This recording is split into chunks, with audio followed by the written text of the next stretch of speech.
राधे राधे सभी भक्तों को ब्रज गोपिका की जय श्री कृष्णा, जय श्री श्याम और छठी मैया की सदा जय जयकार हो। आज हम जानेंगे कि बालक जन्म के छठे दिन जो भय माता होती हैं, सृष्टि देवी होती हैं, उनकी पूजा की जाती है। वह किस प्रकार पूजा होती है और क्या क्या सामग्री उस पूजा के लिए चाहिए। तो आइए पूजा शुरू करते हैं। भय माता कैसे बनाते हैं उसकी वीडियो हमने पहले डाली हुई है। हमारे यहाँ राधा रानी की सखी का आगमन हुआ था, जन्म हुआ था, तो हमने भय माता की पूजा की थी। तो देख लेते हैं। भय माता की पूजा मुख्य रूप से दोपहर के बाद शाम को या रात में की जाती है। तो उसके लिए भय माता को हमने गाय के गोबर से बनाया था और उनका मुख्य भोग होता है दाल, चावल, रोटी, घी बूरे का मुख्य भोग लगता है, चावल और घी बूरे का।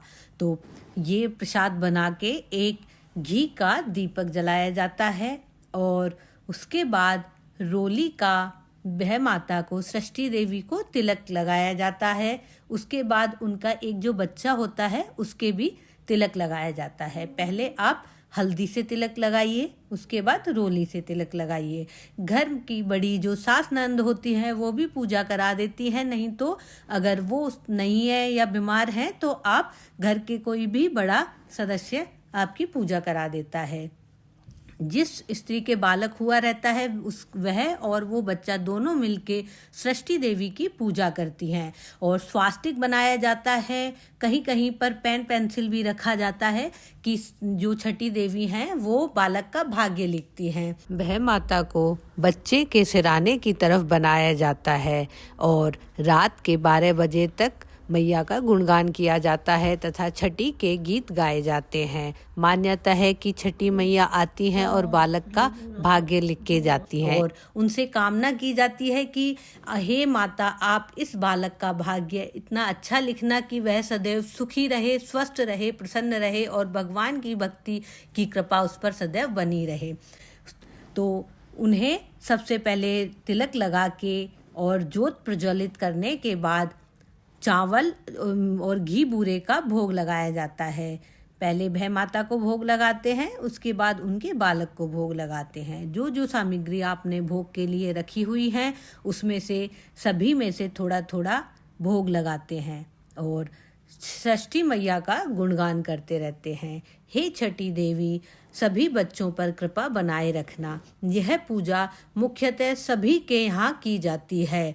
भारत में इस पूजा को बहुत ही श्रेष्ठ माना जाता है। और फिर छठी देवी की पूजा करने के बाद जच्चा तथा बालक के भी रोली और हल्दी का तिलक लगाया जाता है।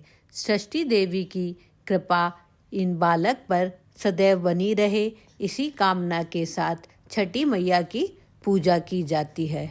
मान्यता है कि छठी माता की पूजा जो भक्त सच्चे मन से करता है उनके बालक पर, उनके बच्चों पर छठी मैया की कृपा सदैव जीवन पर्यंत बनी रहती है। और फिर उसके बाद कच्चे चावलों को जच्चा के सीधे हाथ में रखा जाता है और फिर सभी पितर देव तथा अपने इष्ट देव को याद करते हुए बालक के ऊपर 7 बार वार करके जल से भरे हुए लोटे में छोड़ देते हैं।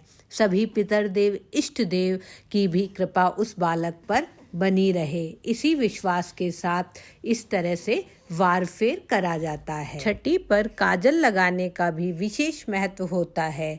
तो छठी देवी के भी काजल लगाया जाता है। जो दीपक हम जलाते हैं उसी पर ही एक बर्तन उल्टा रख के उसमें काजल तभी पाला जाता है। जब उसमें थोड़ा सा काजल आ जाए तो सबसे पहले घर की कोई कन्या, बुआ या बहन होती हैं बड़ी, वो पहले षष्ठी देवी के काजल लगाती हैं। षष्ठी देवी के काजल लगाने के बाद उनके बालक के काजल लगाती हैं। टूथपिक या कोई पेंसिल से लगा सकते हैं, नहीं तो आप हाथ से भी लगा सकते हैं। तो पहले छठी माता के काजल लगाएं, उनके बालक के काजल लगाएं और उसके बाद आप जो घर में हमारे लड़का या लड़की जो बालक हुआ है जिसकी छठी हम मना रहे हैं उसके काजल लगाते हैं।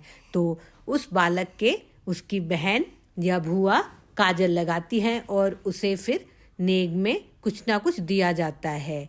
तो छठी पर ही बालक के हाथों में नजरिए और कड़े पहनाए जाते हैं। तो उसकी भूआ या बहन बालक के हाथ में कड़े और नजरिया पहनाते हैं। तो इस बालक की बड़ी बहन अपने छोटी गुड़िया के हाथ में, छोटी राधे के हाथ में कड़े और नजरिए पहना रही है। इस तरह से उस बालक को नज़र ना लगे, इस वजह से काजल और ये काले नजरिए, सफ़ेद काले मोतियों के नजरिए ज़रूर पहनाए जाते हैं। छठी के दिन नजरिए पहनाने का विशेष महत्व होता है। और फिर भै माता को लाल कपड़े से ढक दिया जाता है, यानी लाल कपड़े से उनका घूंघट कर दिया जाता है। और फिर घर के सभी सदस्य तथा आए हुए सभी सदस्य हाथ जोड़कर देवी माता से मंगल कामनाएं करते हैं। देवी माता सभी की मनोकामनाएं जरूर पूर्ण करती हैं। और जिस बालक की छठी मनाई जा रही है उसके काजल लगाते हैं। काजल लगाने के बाद उसके डिठौना लगाते हैं सिर पे, और एक टूथपिक से उसकी आईब्रो भी बनाई जाती है, और पैरों के तलवे पर भी काजल लगाया जाता है। घर के बड़े बालक पर वार फेर करने के बाद काजल लगाने वाली भूआ या बड़ी बहन को नेक देते हैं।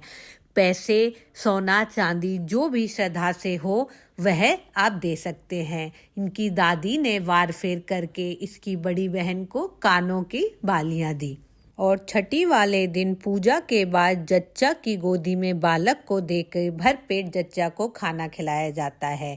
छठी मैया की कृपा सदैव बनी रहे, इसी विश्वास के साथ पूजा अर्चना की जाती है। जय हो छठी माता, आपकी सदा ही जय जयकार हो। सभी बालकों पर अपनी कृपा बनाए रखना। जय छठी माता।